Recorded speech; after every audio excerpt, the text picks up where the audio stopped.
مساء الخير يا فندم. طقم سرير والحاف فايبر ومفرش سفره. طقم ايه؟ انا مش عايز حاجه. مساء الخير يا استاذ، لو سمحت يا جماعه، الاستاذ بقاله اكتر من 7 ساعات نايم كده. احنا خلاص قفلنا وعايزين نمشي. مين الاستاذ يا جماعه؟ اديني جبتك مول دهب، بس خلصينا اوام، انا تعبان جدا وعايز اروح انام. حاضر، هي حاجه واحده بس هجيبها. حاجه واحده؟ حاجه واحده، اتفضل. اتفضل. ارتاح انت في اي حته لحد ما اخلص. I'm feeling good.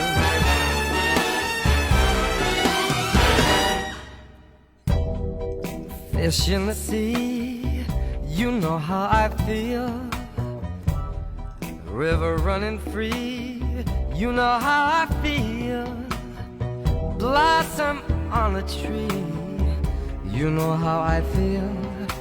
It's a new dawn, it's a new day, it's a new life for me,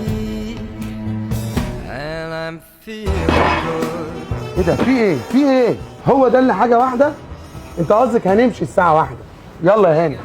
الحناوي مش بتاع حاجه واحده، الحناوي بتاع كل تفصيله في بيتك، وكل تفصيله في بيتك موجوده في مكان واحد باسعار جمله وخصومات طول السنه. وكمان عملنا لك باكج لتجهيز العرايس فيها كل تفصيله للعروسه. مستنيك في اقوى واكبر مول مفروشات في مصر، مول دهب يحيى الحناوي.